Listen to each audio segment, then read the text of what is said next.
When they go from 8th grade to freshman, it's an interesting development. It's like they kind of revert to being children again, like young. So we had to control the classroom, which wasn't something that I had to experience before. I was used to dealing with college kids. And then the juniors, they were obviously a little bit more mature, very driven, because they're looking at where they're going to go for college and how's the best way to get there and how's my GPA going to look. So they're a little bit more motivated because they're more knowledgeable. And I had the principal's daughter in my class. So that added another layer of to be successful. Lost in the headlights, really, that kind of look, until I got my feet under me after the first couple of days.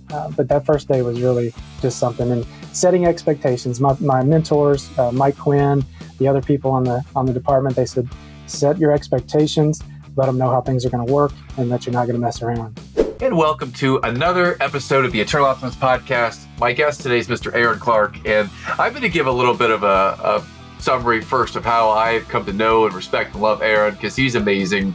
And here are a couple of things, and then Aaron can build on this. I know Aaron as someone who is a passionate baseball fan, former baseball player. He is a principal in a school in the Rock Hill School District here in Rock Hill, South Carolina area, here in the southeastern part of our country. Aaron is someone that I've had the privilege to speak in front of him, and I saw that he had a very quick intellect, and he took notes, and he's a very studious man. And as I've gotten to know him, I also know that he's a father of three, beautiful wife, three children, and I wanted to invite him on the show today because he has a phenomenal story, and you would not expect this. And some of the time you go deep under the waterline, you get to hear a life story and how someone became the person they are. Aaron's story, in my opinion, it's amazing. And I wanted to have him tell it on our show because it's just such an amazing story. So this is someone that I respect. This is someone that has risen to a very high level in athletic competition in baseball, who's risen to a high level as an educator, who's a principal of a school, and just nothing but respect for this man, and he's got an amazing story. So with that, Aaron, welcome to the show today. How are you, my friend? I'm doing great, Matt. It's Friday. It's just a wonderful day in the neighborhood. So I appreciate you letting me be on the show today. Yeah, well, it's definitely my privilege and honor, and our listeners are going to love this story. And yeah, so I'd say let's sit back and get ready for a great story, because Aaron is as real as it gets, and his story is amazing. So Aaron, if you could take us back to childhood. Tell us a little bit about kind of how you grew up, where you grew up. Just give us a little bit of the background before we get into some of the more challenging things that you've endured and overcome. Just give us some background, please. Sure. So I was born and raised in Western Kentucky, in Hopkins County, as a matter of fact, by two loving parents, Gary Clark and Carolyn Clark. Okay. She was the daughter of a Baptist minister. He stayed in the ministry for 50 years. And then my dad was a blue-collar worker. His dad owned a gas station, and then he learned to work on cars and take care of them, and also worked for GE. Went from doing ballasts in refrigerators to working on compression chambers on jet engines, which was pretty amazing. Did all that without a college degree. Wow. And so I had an older brother who's 6 years older than me, as a professor in Georgia, has been Educator of the Year down there. So I've got some big shoes to fill as far as achievement in my career. So, but I had a loving family, grew up in the church, and my extended family had a ton of educators within that. Some taught high school. My mom worked at the health department teaching sex education in high schools. So she was kind enough to avoid my class whenever she came to the high school to teach it. And then, yeah. And then ended up meeting my wife actually in high school. She had a friend ask me to go to prom with her. And so we worked that out. I was a sophomore and she was a junior. And unfortunately, my mom said no. And so we had to kind of revisit that later. And so we reconnected, and I ended up marrying my high school sweetheart. And what? We have three beautiful children. Yeah. This is super cool. So you're a young lady at the time, had a friend, and the friend asked you. Now, we didn't know this at the time. You'd end up marrying this young lady over here, a high school sweetheart. But before you got to that, her friend is the one that asked you to the prom. Well, she was asking on her behalf. Yes, yeah. Oh, she's asking on behalf of. Okay. Okay. So the matchmaker friend. Great. Matchmaker. That's right. But your mom said no. What was up with the mom saying no? Very conservative in that way, and said, "Hey, this is a special moment. You can't, just keep going to proms and stuff like that." So she's like, "Okay, not this year. You're too young." So then next year we ended up going. So it worked out, but it was kind of interesting. She still gives me grief about that. My wife. Excellent. Okay, good. Well, then take us forward. So high school sweetheart. What's your wife's name? Stephanie. You met Stephanie, high school sweetheart, and so take us forward from high school sweetheart to what comes next. Okay, so we progressed through school. I was pretty good at baseball. She was a really good athlete and a volleyball player, and she ended up getting a scholarship to play at a small Division II school near us, and went there for her freshman year. I was still a senior in high school at that time. I proposed to her on Christmas night as a senior in high school, so I was pretty serious and committed, and so was she. And so we were engaged from that point forward for about 4 years. I got a scholarship to play at the University of Southern Indiana, play baseball, and she joined me there, got her degree in hospital administration, and started working, graduated early actually, and started working. And then we got married when I was a junior in college, finishing up my baseball career, and very atypical of the college student, as you would imagine. But it was a great experience, and kept me kind of grounded so that I would stay focused on what mattered most, getting the education and moving forward. And then I had goals of getting my PhD in history, wanted to teach like my brother in college, working through that, and ended up getting a bachelor's degree in history from University of Southern Indiana, a master's degree in Eastern Kentucky University, where my wife also pursued a second bachelor's in nursing and became a nurse thereafter. And then we moved to Tuscaloosa, Alabama, so I could do that PhD work. And then that's where kind of the story takes off, where I ended up becoming a public educator instead of a professor at a university. Yes. And that was the first story that you shared with me that, really opened my eyes to like real life things that can happen that just completely shocking out of nowhere, and that just changed the course of where we go in our lives. So please set us up. You're living in Tuscaloosa, Alabama, and take us from that moment forward, and please share the story. Thank you. Yes, sir. So we had our first child, Nolan. We had him before we left Richmond, Kentucky. And when he was 6 weeks old, we moved to Tuscaloosa, Alabama, so I could start setting up for the PhD work at University of Alabama, Tuscaloosa. And my wife began working at the emergency room there close to campus. We had finished up the fall semester, we were finishing up the spring semester, and so were the high schools. And we were living in an apartment complex not far from campus. And they were having a graduation party for one of the residents there up at the clubhouse. It was about 200 yards from our apartment.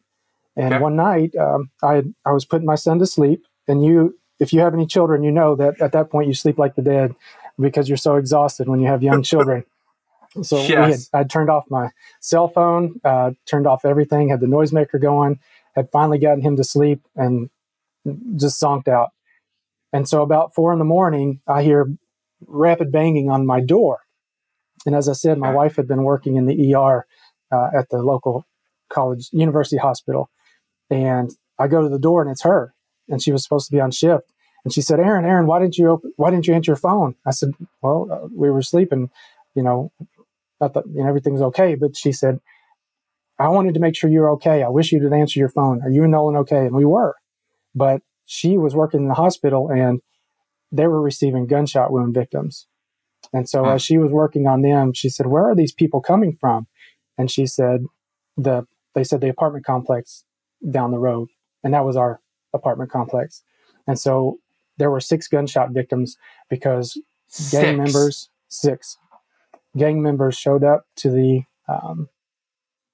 graduation party, and one of the members danced with the wrong girl, and they took exception to it, and they pulled out a pistol and started shooting up the place. So that obviously was scary as new parents, new to the game of parenting and adulting. safety was a major concern. And so we really had to reflect and decide what our next steps would be. Would it be to stay put where there was just a gang-related shooting? What's best for our child? What's best for our safety?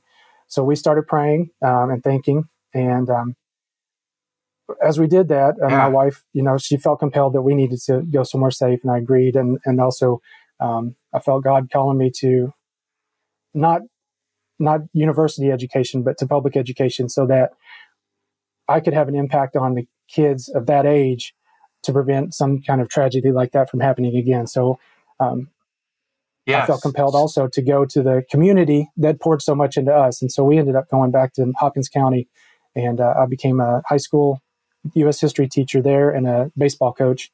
And that was my mission field from that moment forward. Public education has been and always will be my mission field. Wow. So thank you for sharing the story. And it's amazing because you just have Nolan. He's 6 weeks old or just after. Wife's working in the emergency room. 6 people come in, gunshot wound, and they come from your apartment complex. And you pray about it. You and your wife talk about it, and you make a decision and a commitment that you're still following to this day to go into public education. And that's totally different than going to become a college professor. So can you take us back to the day of, or the week of, or the month after that shooting happened, and walk us through what you were thinking and how you came to that conclusion? You said you prayed about it. Anything else that went into that decision to change course and, commit to this path you're on now? Sure. For a little while, I'd been thinking, is this the right thing for me? It just wasn't sitting right with me, that PhD work and going to teach at the university. It wasn't quite fitting for me. I'm not sure why. Apparently now I know. It wasn't the course I was supposed to be on. But yeah, just had the conversation with my wife. We didn't have anybody in Tuscaloosa. We needed a network. We had a nearby sister-in-law, my wife's sister, was there, and her family, but it wasn't easy to connect that way. And so when that moment of crisis came, we went to our families. We went back to the community that raised us, and our friends and neighbors. And so in those moments, we were just thinking about what's best for Nolan. How can we surround him with people that will protect him, help raise him right? How can I have the biggest impact with kids, to be out there with them? And my wife, as a nurse, she can have an impact on everyone's health, and helping them become a better quality of life, and to extend that and to be able to have a positive impact with others. So ultimately, it came down to, where can we go where we have the network to do the work that needed to be done, whether that's keeping Nolan safe and any children that would come after, keeping Stephanie and me safe, and then also having the network to reach out and to communicate. And, being part of that community, we have those connections, and they know that we're real, and we could start right away with some credibility to help intervene and to have a positive impact and steer kids away from, poor choices or deadly choices even. Yeah.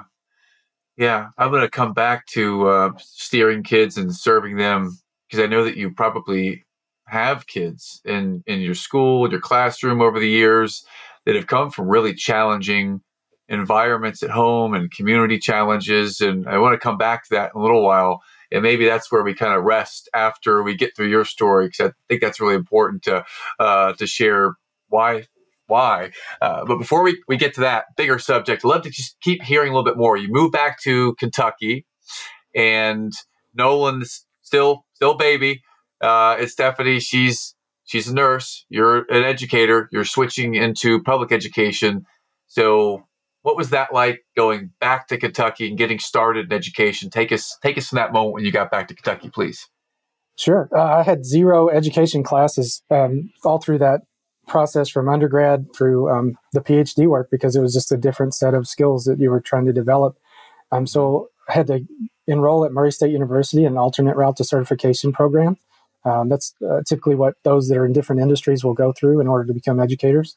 Okay. So I had to work with my family members that were educators, asked them their input. How do I fast track getting into a school to have that impact I want to have, and also have a job to pay bills. And they were able to help me right away. I reached out to my mentor and the person that really helped inspire me to get into education. His name is Michael D. Lowry. He was an educator in Madisonville for 40 plus years. He graduated with my father. I was in his class in 7th grade in our GT history class, and I built the pyramids of Giza for that man because I would run through a wall for him. He was just that inspiring. He marched with Martin Luther King in the civil rights movement with his aunt. Just an inspiring individual, and had a tremendous impact. So I got to connect with him. He connected with me with the principal of North Hopkins High School, Deanna Ashby, and she brought me on as the AP US history teacher. And that's how I got into education back in the community that raised me. And okay. Well, then take us back to if you can remember this. This is was this about 14 years ago, roughly? 14 years ago, yes. 14 years ago. Take us back to that first day on the job. What was it like being an educator for the first day of AP history when you have these students for the first time in front of you? What was that like? It was very, very interesting. Fortunately, I had freshmen and juniors. The freshmen were the most interesting because it's really a different dynamic. When they go from 8th grade to freshman, it's an interesting development. It's like they kind of revert to being children again, like young. So we had to control the classroom, which wasn't something that I had to experience before. I was used to dealing with college kids. And then the juniors, they were obviously a little bit more mature, much more driven because they're looking at where they're going to go for college and how's the best way to get there and how's my GPA going to look. And so they're a little bit more motivated because they're more knowledgeable. And I had the principal's daughter in my class. So that added another layer of pressure to be successful. And so, a deer, lost in the headlights, really. That kind of look until I got my feet under me after the first couple of days. But that first day was really just something. And setting expectations. My mentors, Mike Quinn, the other people on the department, they said, set your expectations, let them know how things are going to work, and that you're not going to mess around. And then they also said, it's an axiom. It's easier to get easier, but you got to build a relationship with kids first. I feel everything you're sharing. I'm trying to, on the side, in the background here, draw parallels between what I do, working with executives and teams. And I think what you just shared is you got to first figure out the expectations to set, and then after expectations, you're working to build the relationship. So the same principles that when you're teaching students in high school, or you're teaching them in even a younger than that, or you're working with the adults in business. Either way, it's setting expectations and it's being able to build some relationships. So I like that those principles, they are kind of universal in leadership or when you're guiding people. So thank you for that. Let's keep moving then. So you make it through the first day, the first week, and you and Stephanie are in Kentucky now. So take us down the path a little bit here, Aaron. So Stephanie was working. She loves working with babies. She's a wonderful mom, and she's also just great with helping the infants that just are struggling to thrive, that are just having some health challenges. She's wonderful at helping them work through it. She's a wonderful teacher in her own right to help parents understand what they need to do to help their child thrive. So she was working in the NICU there and in Owensboro, Kentucky, not far away. And then, we were balancing, being parents. But fortunately, we had our the grandparents there. So my parents and her parents were there to help support whenever we needed that. And I was not a great teacher to start with. I was a stand and deliver type of person. That's the way it worked in college. That was the way I'd gotten it most of the time, except in Mr. Lowry's class. And so I had to become a better teacher over the years. And eventually I was pretty good. I still wouldn't say I was great by any means. But to be coachable is important. And I was able to take on some of the things that Miss Ashby taught me, my peers taught me, and to apply some of that to be more successful with the kids so they could be more successful. Taking those AP exams, getting that college credit, and then moving ahead with good values, good work ethic, and some knowledge to go with it. At what point did you get your first opportunity to become a principal? When was that? Yes. Okay. So I was given the opportunity to become an assistant principal at the high school where I was. Okay. That was a eye-opening experience because I had a friend of mine in the social studies department at the other high school became a principal first, and we were in the or assistant principal first. And we were in the same cohort program, and I was like, "What's it like, man? What's it like?" He's like, "I can't tell you. It's not the same every day. It's different every single day. I've never had deja vu a day since I became an assistant principal, and I was experiencing a lot of deja vu in the classroom because it was the same subject every hour almost. That tells you I wasn't doing a good job teaching either because I wasn't differentiating enough. But then Miss Ashby, who was my hiring principal, became the superintendent of our district. And there was a vacancy at an elementary school, the one that my kids happened to attend. And she asked me initially, she said, "Hey, Aaron, do you want to apply for this?" And I was like, "No, I'm good. We have a great team here at the high school. We're doing some great things. We were a school of distinction. And I wanted to continue to be a part of that and learn there."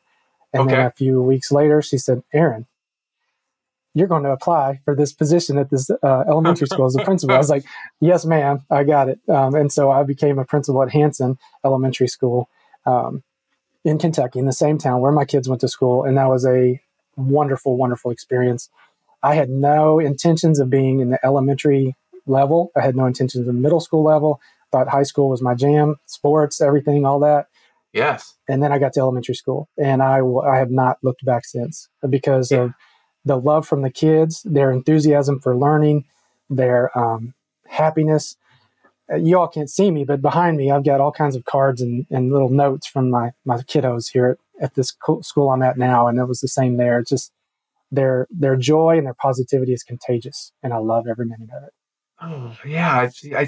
So you shared it. I think you answered the question I was thinking of. You went from high school to elementary, and that must have been like a complete sticker shock. I mean, you went from being college professor on that track to be a professor to public education in high school.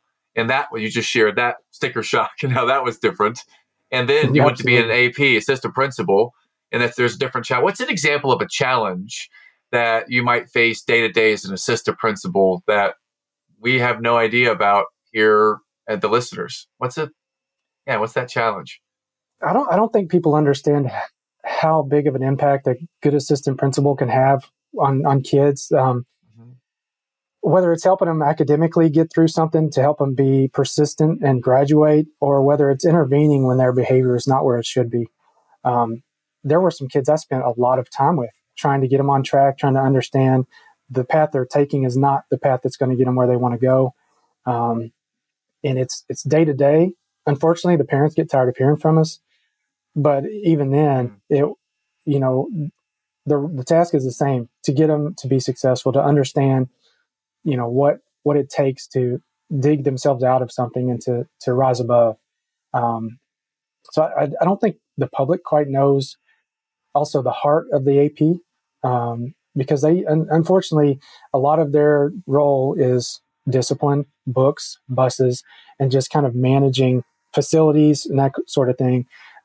Although they're called to be instructional leaders, but the best part of that job is the relationships you build with kids, especially the ones that some folks just kind of give up on, and then seeing them walk across the stage or promote to the next grade level, or once they get out of school, the success that they become, whether they become parents, whether they become industry leaders, or whether they're, having a consistent job and showing up every day.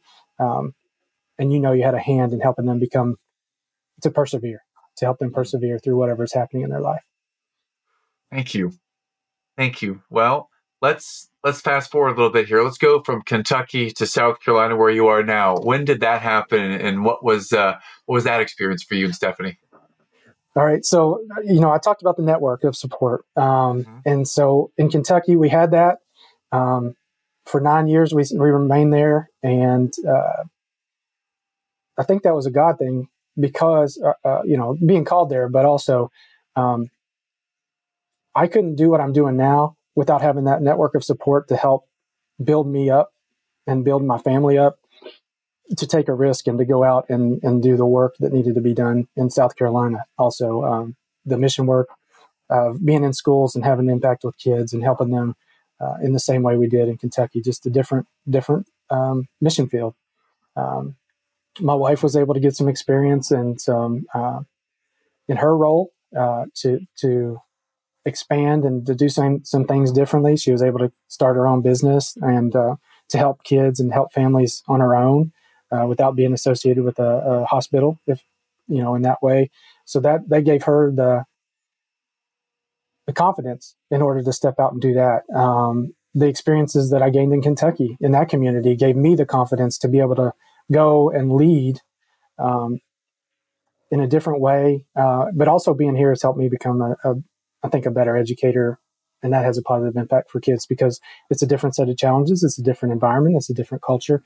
And in the end, it's all good. And it helps us become better at what we do so that the kids that we have an impact on have a better outcome.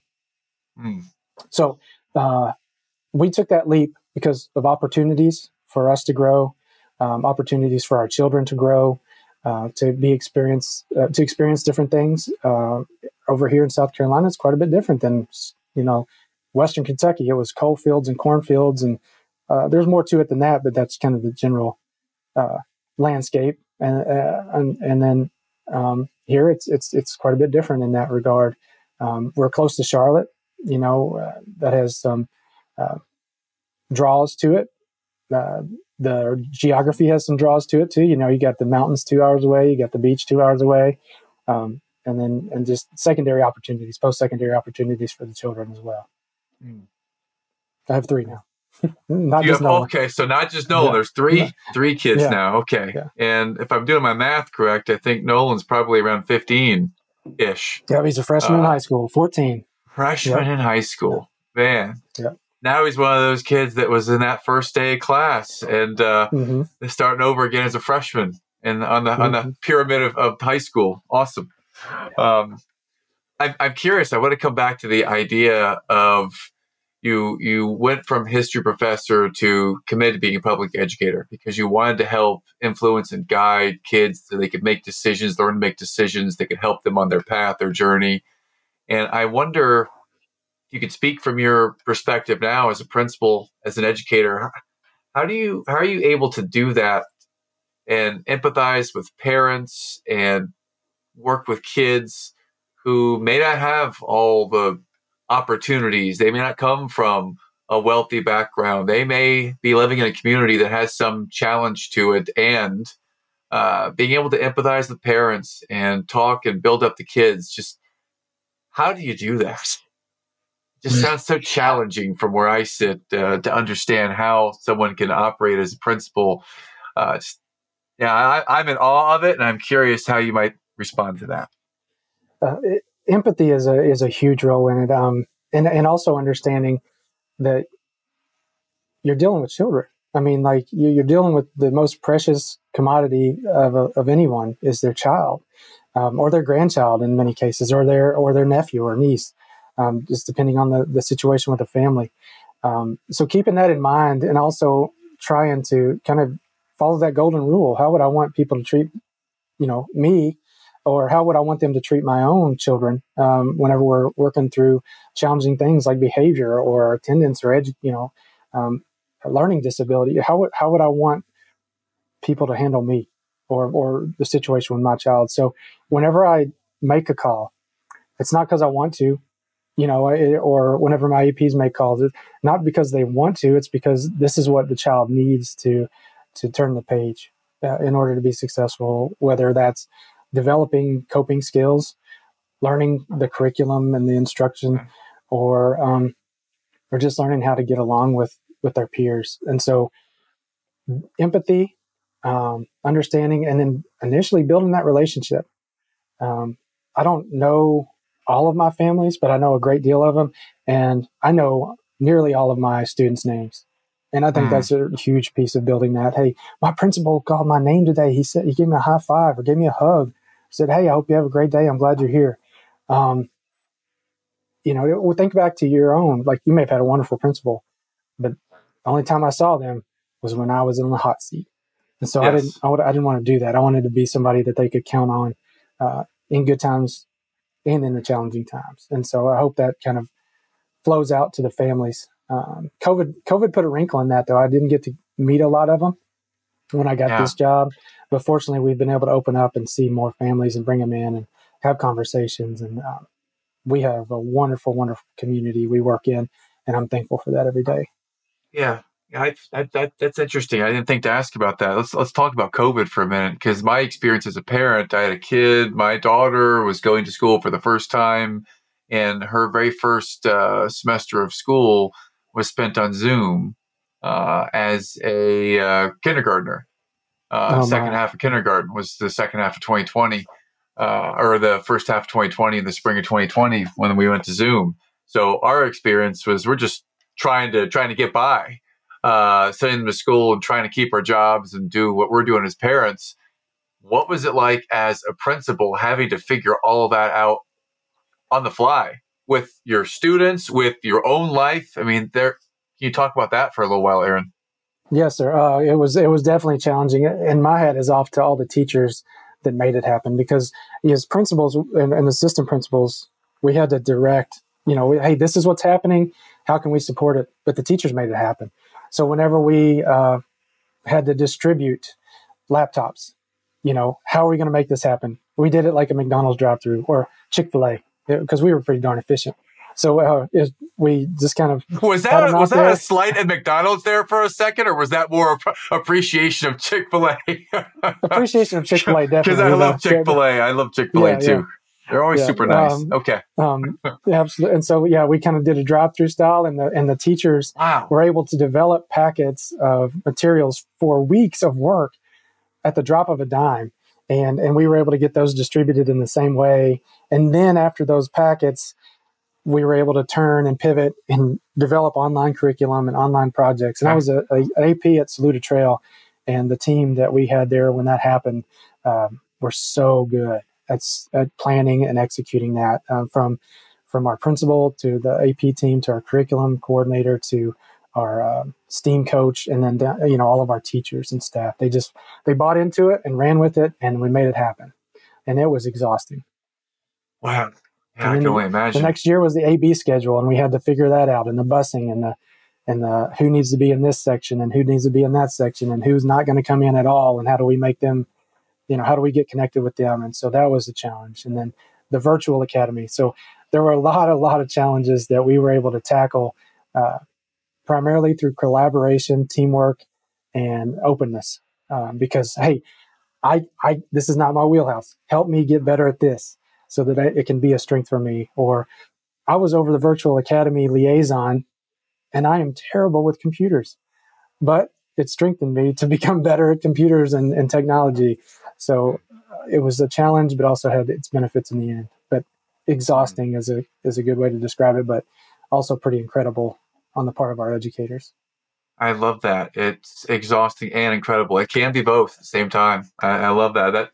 That sounds a little bit like internal optimism. So I'm a big fan of that. So thank you for sharing that.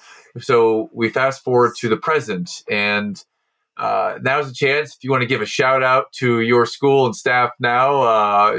What's your math? Tell us a little bit about your school now, please. All right. I am at a school of about 515 students at Mount Gallant Elementary School. We have a staff of 75. Yes, Mount Gallant, the castle. The castle. We are the knights at the castle, and the night way is the right way, and it starts with me and every kid in the building. So they are a tremendous group. They're curious. The teachers and the staff and the students, they're all curious. The community, the families, the churches, and our community partners, they all chip in because they want to see the kids succeed.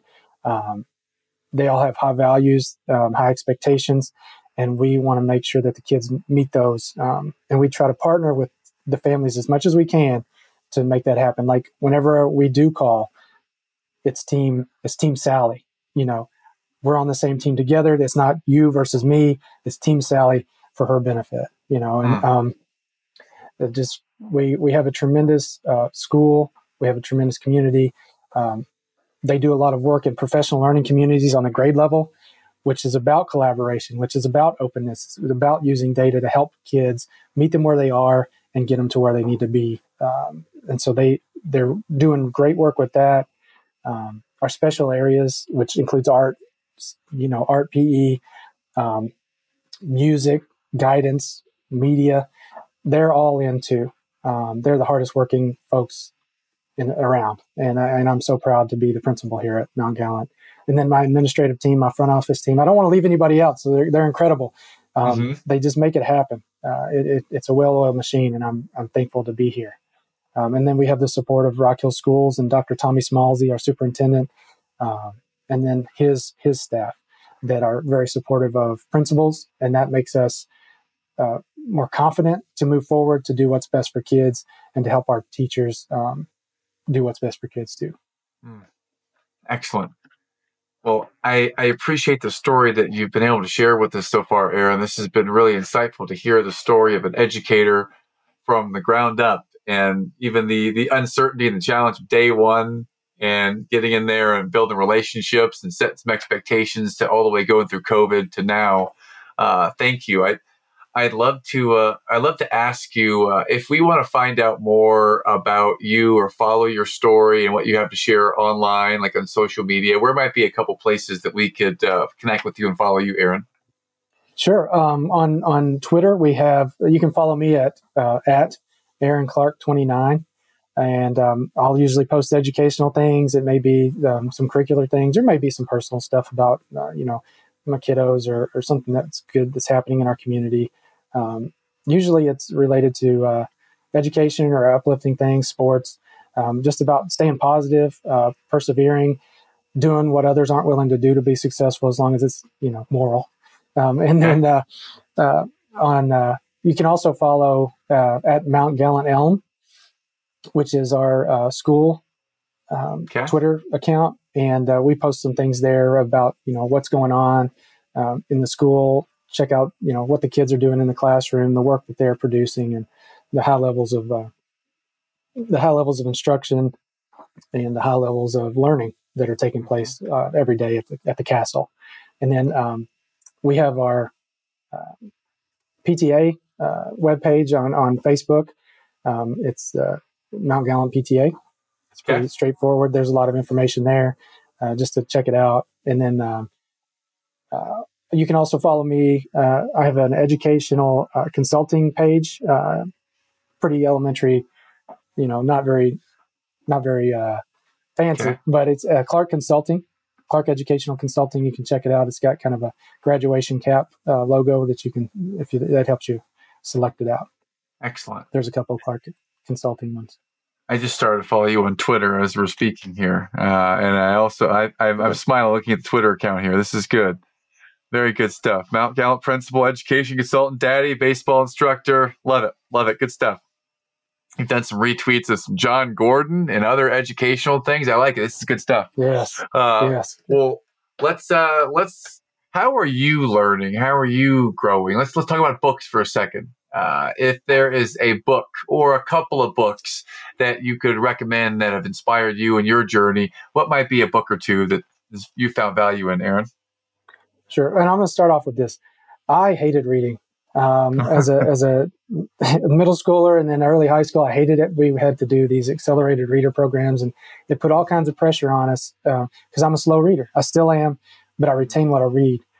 So that, with your kids, anybody listening to this, with your kids, be patient, because they may really be taking it in. It just may take a little while to read it. But some of the things that I read that inspired me or helped me develop, John Gordon's a huge one.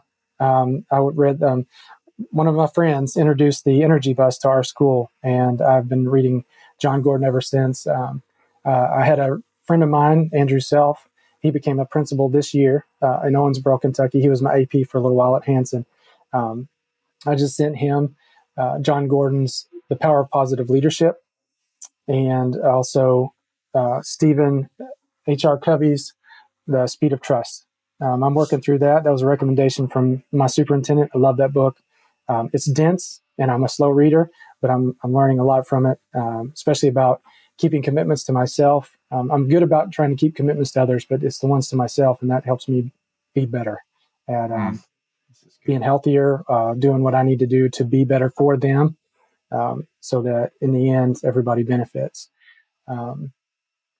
And then I love DeFore's work on professional learning communities. That's something that I've bought into in Kentucky and saw great results as a teacher myself on our social studies team. Some of the work that we did through PLCs led to great achievement for our students. And then it's carried over into every school that I've been to because I believe in it. So Richard DeFore's work on PLCs.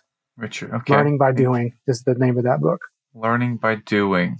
Oh, I love it. That's one of my major things is modeling. I love this. Modeling. Learning by doing. One more, if I could, is by Ryan Leake. It's called Leveling Up.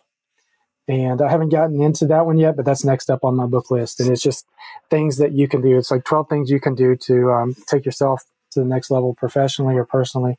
And I plan to jump into that one once I finish up with Covey's book. Fantastic. Well, thank you. Let's go to music for a second. Is there a music, the type of music or a genre or an artist or a song that fills your cup and inspires you, Aaron?